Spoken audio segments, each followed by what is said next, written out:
Welcome back once again to Vicious Roots, and of course I'm your host, your YouTube Messiah, and offering the table never duplicated superstar Tim Vicious, and we are going over Raw this week. Was in Los Angeles, California, and well,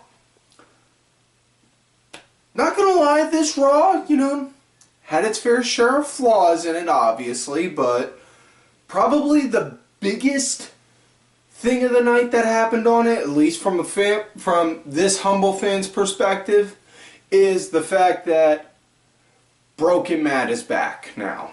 So that's let it be heard to the masses. Broken Matt Hardy is back, but much as, how all the Smarky McSmarkertons like to say it, WWE likes to make everything their own way. Dude, duh, it's a business. It's no different than TNA, They'll book somebody with this name in TNA, but when they work an independent promotion where you get 20 people in a high school gym in the middle of Utah, they're gonna have this name. Duh. Stop being such fucking dicks. Seriously. You guys are the ones that kill the business more so than any fucking wrestler ever could, because you guys just constantly want to nitpick and say they should do this, people need to do this and that, and just, you guys say wrestlers need to do this and that and all, just shut up. If you're a fan, watch. If you want to be a critic, go and be a fucking critic somewhere else. Stop flooding everyone with your 2 cents. Nobody wants to hear it. Now, with that said, yes, Matt Hardy is back. He does have the broken character now, but it's going to be, he is woken. He has woken. So, and honestly, this plays well with it because, and hear me out on it, the reasoning for it, more than anything. He was broken when he was in TNA. Then he came back to WWE. He was normal. Kind of teased it a little bit. Nothing big, nothing fancy. And then he wound up, after losing to Bray Wyatt, his broken vessel was woken up. See? Now, anyways, Raw starts out, Kurt Angle comes out, talks about how Sheamus and Cesaro got a tag match with Seth and Dean later in the night, and on how Roman's defending the IC title, and it's going to be in an open challenge. And just as he's about to name who his opponent is, boom, Jason Jordan comes out. And man, if you thought Roman swam in a sea full of booze, man, Jason, I give you credit, man. Honestly. Honest to God, Roman Reigns has got to look at you and be like, hey, brother, thanks for taking all that crap from the fans for me, man. I appreciate it. Now, if you don't mind, hold my beer while I go and get your girl. He's probably got to have he's got to be looking at him doing something like that with him. But anyways, Jordan comes out doing the, I deserve a match, Dad. Give me one more shot. I can prove it, please. Kurt's looking at him like, no, you hurt your knee last week. You said you were bad. Now you're, what? No. And then Roman comes out, looks at him like, kid, you need to stop asking Daddy for opportunities. You want one, earn one. And then says he wants Samoa Joe as his opponent, given that Joe choked him out last week. And, they're building towards a Joe and Roman feud, and more than likely Roman's going to wind up giving the title to Joe at their match, which, all well and good, main thing always look for in wrestling is storytelling. You see the storytelling and the foundation being laid down right now for this match. Now,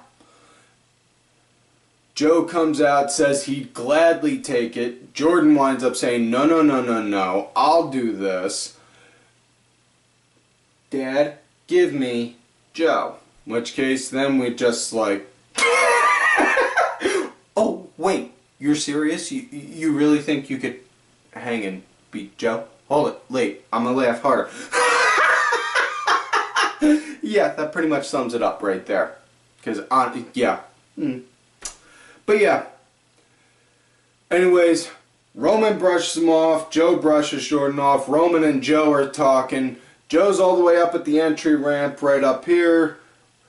Roman's in the ring. Next thing you know, right out of nowhere, Jordan flips him over. Boom! Belly to bellies him. And then Roman looks at Kurt and says, now you know what? Joe can get in line. I want him right now. Get a ref. Make this thing real. And they proceed to make this match. And Joe's sitting all the way up watching up at the ramp. He's got a chair and he's... The way he's sitting there, I swear, my brain goes to some really weird places. I chalk this up to weird life experiences more than anything on why it does that. But the way he's sitting there and he just had this look like, watching, you know. He looked like that one guy that you see in the strip club, just sitting there waiting to see his favorite girl walk up on stage, like, yeah, like, don't ask why I would know why I would know anything like that. Okay, moving forward, like I said, Joe is watching. As far as the match goes, let's get off the strip club thing. As far as the match goes, Roman, he just pretty much laid onto Jason like he was straight up. Not even so much so in a way like he was controlling, but man, it was more so like he was just pissed, like wham, beating the snot out of him. Like, you know what, son, you really earned this ass whooping. Like he did that kind of to him, you know. He was like in a pissed off, aggressive tone, you know. Jordan, he tried to mount a short comeback, extremely short-lived. Match came to an end with Roman, just simple, boom, Superman punch, spear, 1, 2, 3, that was it. And yeah. So next matchup, we got women's action, Paige versus Sasha Banks, and honestly, I can really care less about Paige being back, you know. I know a lot of people are excited, like, oh, Paige is back. Okay, hey, all well and good, you know. That's who you want to root for. By all means, I ain't going to question on who you choose to be a fan of. Honestly, I have a hard time just, you know, I have a hard time seeing it, being a fan of hers, considering, you know, she wound up letting her boyfriend do a money shot on her and the title that she was supposed to represent and show respect to, and, ugh. You know, somebody tried telling me before when I made a comment about it, back when it first happened, somebody tried making a comment to me before about, you know, chalking it up to her being bored and young and stupid, and I just looked at them, and I was a manager for doing telemarketing when I was like 24. I had to do... Somebody tried making an argument with me saying they were young and stupid, being young and stupid because they were doing something that I had to correct them on like half a dozen times for 3 weeks straight. And I just looked at them point blank, and this is the same argument I said to that person about with the Paige thing, like, young and stupid, what's the cutoff age? What's the cutoff age then? So that way, when they do something this stupid again, then it can be chalked up to just pure stupidity. There is no young and stupid. You're just being an idiot. There is no other way around that. You know, I don't care if you got the frickin' world title, intercontinental title, US title, TV title, frickin' most trash cans used in a match title. You got a title, it's your job to try and elevate it however you can. You know, not go and have it go and get plastered and then put on Pornhub. Now, that said, I got that rant out. Thank God, finally wound up getting a good rant out. Felt like it was a good while since I had one. Anyways, as far as this match goes, it was nice back and forth at the start, you know. And Paige, she was really more so in control for the whole match. And, you know, it's like she had pretty much had an answer to everything Sasha was throwing out at her. But, you know, in all honesty, like I said, and I could care less about Paige, but honestly, I can care less about Sasha too at this point because, you know, I mean, while she was in NXT, she was amazing, but, you know, since getting on the main roster, I mean, kind of fizzled out. I mean, okay, yeah, she won multiple titles, but she had to drop them less than a whole day after she won them, you know. And I'm not making the argument of, you know, need to have a long, lengthy reign, but, you know, if all of your reigns last less than roughly 24 hours, what the hell?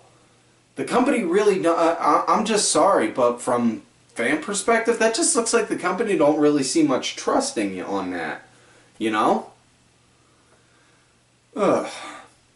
But, yeah, Paige pretty much had an answer for everything Sasha was throwing at her.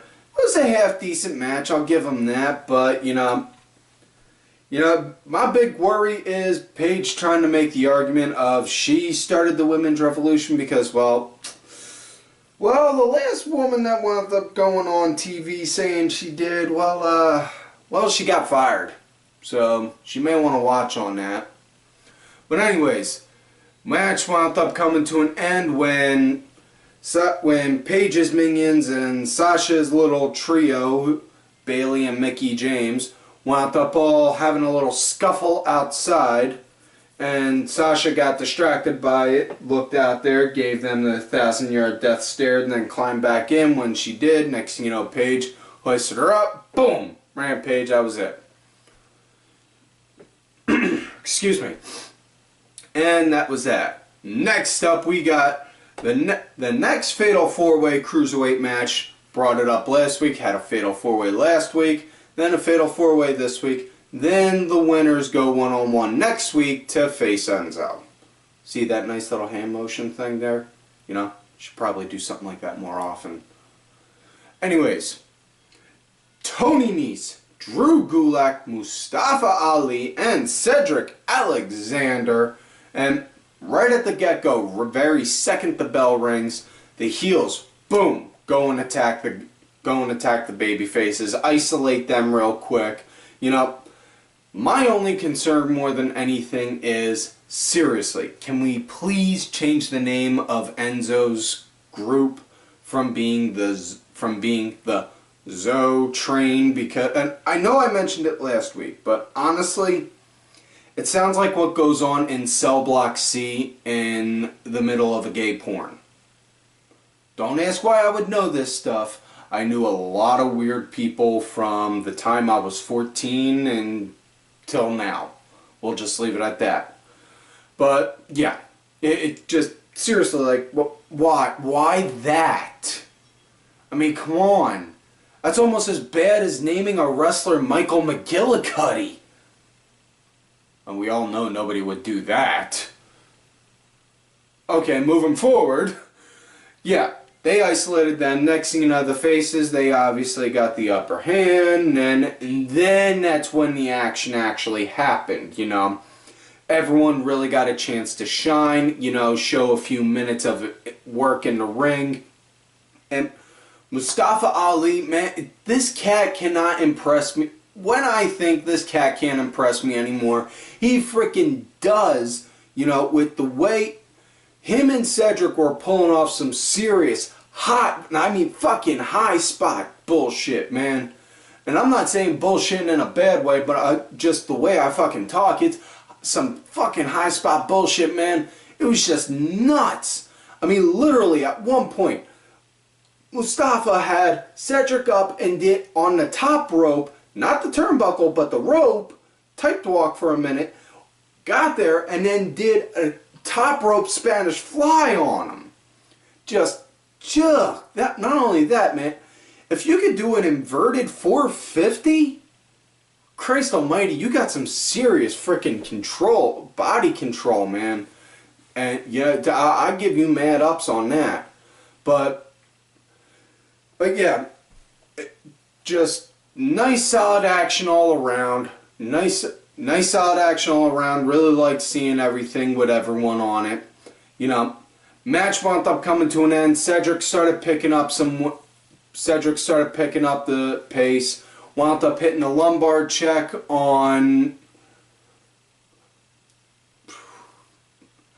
yeah, that's right. He hit the lumbar check on Tony Ness. Ness wound up, boom, flipping, flopping like a fish for a second, and then rolled out the ring. Rolled out of the ring.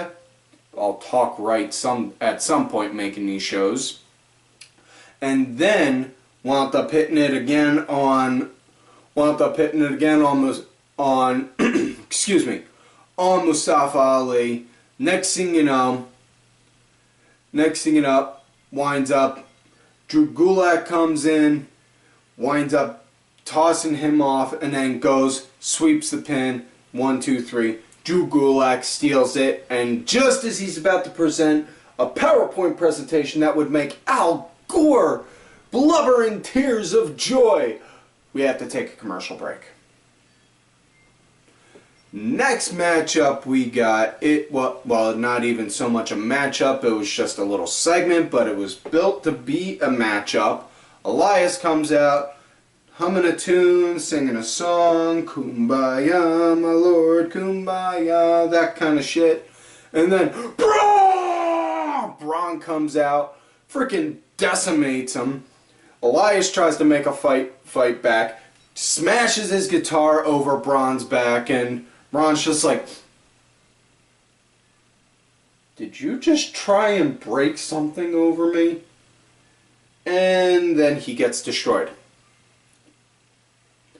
Which case, right as Braun's about to do drive the final nail in the coffin, then King comes up on a Titantron, encourages young voters of Knoxville County, Tennessee to vote for Glenn Jacobs. Wait, no, I'm sorry, I'm confusing fantasy with reality. He goes and he cuts a promo saying, Braun, you've been a monster among men for so long, you forget what it's like to be a monster among monsters. And then they set up a match for next week on Raw for Braun versus Kane, which case, yeah, I'm all for that, you know. I'm all for that, more so. I've been a huge Kane fan since Kane first came onto the scene, you know. Now, I'm not talking Isaac Yankem or Fake Diesel, no. I'm talking about when he came in as Kane. You know, I've liked that Kane, I've loved the Kane character and the way that it has grown and evolved over the years, you know. I just think that's amazing on how it has. The next matchup, we got women's action, another round of women's action. Asuka going against Alicia Fox. Foxy pretty much just got mangled stupid. My big worry though, honestly, is where they're going to go, where are we taking Asuka's character from here? Because in NXT, yeah, they could make the argument, well, she destroyed everyone in the NXT roster, so they have to pull women from other places, you know. They have to get Santana Garrett out from the independent scene. They have to get Mercedes Martinez, Candice LeRae, you know, all those women. Still, no one was able to top Asuka, you know. It made sense there. Here on Raw, though, she already destroyed Dana Brooke twice, and one of those is, I think, the quickest match in Monday Night Raw history. She just took out Foxy. Yeah, it's very small talent pool with the brand extension as far as with the women goes. Now, anyways, match came to an end. Asuka wound up locking in a cross arm breaker. Foxy tapped. Next thing you know, Paige and her little minions came out. And I still say, honestly, the only one that seems like a credible opponent not threat, but opponent, would be Sonya Deville, more so just because of the MMA background, you know. Them two could put on a good, nice, snug, actual fight. But, that, you know, because honestly, you think about it, you really think Mandy Rose would pose a possible threat? And, you know, Paige, honestly, she'd get her freaking head rolled off. She'd get her head kicked off. But anyways, the trio wound up circling the ring, and then Asuka just looked, got that Netflix and chill smile on her face, and then just backed out of the ring. Next thing you know, they got in the ring. Alicia Fox is there like, whoa, don't. Paige cuts this promo like, whoa, hold it, Foxy. I've always liked you. You were the only one that liked me when nobody else did. And I love you for that. But I don't think Sonya and Mandy like you. And then them two proceed to beat her up. So that's that. Next matchup, we got Finn Balor going against Bo Dallas. This was a throwaway match, you know, honestly. I mean, it was like, really, what was the reason? What's the story? You know, what's the story behind it?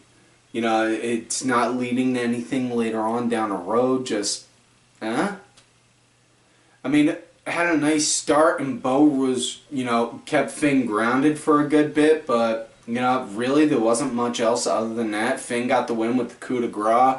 And speaking of Finn, I have been waiting all week to do this because, as all of you know, I fucking hate Dave Meltzer because not just him, but his frickin' little cult following fan base that constantly think his word is God.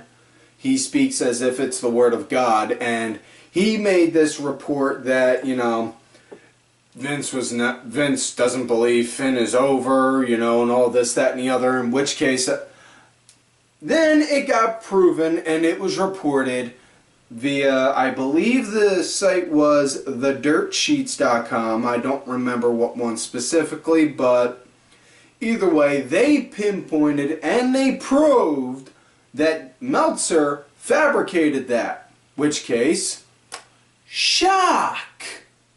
What a shock!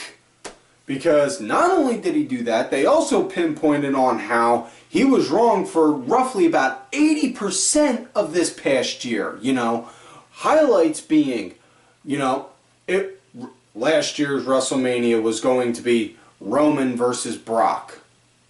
Or not Roman versus... Last year's WrestleMania this past year's WrestleMania main event was going to be Brock versus Goldberg. It wasn't. How Nakamura versus Jinder Mahal at a Hell in a Cell pay-per-view was going to be a Hell in a Cell match. It wasn't. How John Cena was going to referee, you know, on how John Cena was going to referee the Brock Lesnar AJ Styles match. He didn't. You know, and quite possibly my one that I personally debunked. When Kevin Owens did that segment with Vince McMahon back in October, when he headbutted Vince and he busted him open, fucking Meltzer made this report saying that, you know, Vince cut himself before he came out and just put a clear skin band-aid and makeup on top to hide it. No. Here's the facts. One, Vince McMahon is 71 years old, so the skin around the forehead is thin as it is. At 71, that's extremely thin because the collagen's worn out up there. And two, few days before that, my 8-year-old son headbutted me, a 32-year-old man, right here on the forehead and busted me open. Which further proved that point that no, you did not, no, there was no way that was a blade job because that cut came out, that cut did not come out clean and straight also. If you look at the way the cut and the blood pooled out, it did not come out in a formed straight line, because, you know, if you did a blade, it would be like that, or it would be in a straight line, point being. But either way, now that I'm done ripping on fucking Meltzer, which case, that felt good. Next matchup, main event of the night, Seth and Dean going against Sheamus, Cesaro, tag title rematch. This had a really nice start to it. I kind of liked it, you know. Nice start to it, you know, good kind of flow. Everyone tried, you know, both teams were fighting to try and get the upper ground, and, you know, eventually Sheamus, Cesaro, they had it. And then, you know, Seth was actually the team punching bag this time, as opposed to Ambrose, which, you know, and I'm not saying it's a bad thing, I'm just saying it was nice to see, because, again, different can be a good thing. Much like while the Shield is still all together, they all still have their individual music. Now, if you want to slowly fade out the Shield idea, this is the perfect way to do it. But if you want to give the fans the idea of, yeah, they're still a unit, but they're individuals in a unit, this is the best way to do it. You know? But Seth was the team punching bag, really. He wound up getting the craps kicked out of him, and then wound up getting a hot tag to Ambrose. Ambrose came in, cleared house, took control. Next thing you know, wound up getting Seth tagged in. Seth was starting to get things set up, looked like he was getting ready to have a finish. Wound up getting Cesaro, I believe it was Cesaro up. He had him up, did a superplex, oh no, it was Sheamus. At one point he had him up, hit a superplex, did a float over a la Eddie Guerrero, had him up, and then boom, hit him with the Falcon Arrow. 1-2 kick out. But at one point, while Cesaro was the legal man, Sheamus came in and just started, boom, stomping a mud hole in Seth, to the point to where the ref called for a bell, saying a DQ finish. And as Cesaro and Sheamus are walking away, Kurt comes out and says, whoa, guys, hold it. Y'all say you're the bar. You guys ain't walking out of here like this. We're going to restart this, and it's now a no DQ rule. So, have at it, kids. And then he just kind of went like that. And after that, Seth and Dean, they went to town on them. They were throwing them around like crazy, beating the snot out of them. And just as it looked like they were about ready to get the win, next thing you know, boom! Samoa Joe comes out, levels out Ambrose, starts working on him. Roman comes out, does a running, throws a Superman punch to Cesaro while chasing after Joe. And then, all during that, Sheamus, boom, hits a bro kick to Dean, throws an unconscious Cesaro on top of him, gets the 1-2-3. That is that. So, Sheamus and Cesaro are still tag champs. In which case, the dirty heels, the rotten villains won. Now our triumphant heroes are going to have to fight another day to try and gain a victory. Which is, again, part of the storytelling. But anyways, so that is it for this week's show, folks. Please do not forget to like the video, subscribe to the channel, go back, watch some of the other episodes. Look for me on Twitter at Tim Vicious. Look for my other account, Tim_Vicious. Check out the info down below for the Dad Show Lifestyle Podcast, Storytelling Podcast. Whatever kind of podcast you want to make it, you know, details on that are down below. Also, I am on that Facebook gimmick, Tim Ash, and do not forget to follow all of these cool ass cats right here on the Twitter. Axel Mulligan, make sure you go check out Axel's newest project, Wrestling Review, where they talk about British and European wrestling. Kenny Killer, my two co-hosts for the Dad Show. I am Danny Sunday, and Oliver Ben, who is also my executive producer for this show. He did provide the music, so on iTunes, Spotify, and such details are down below as well.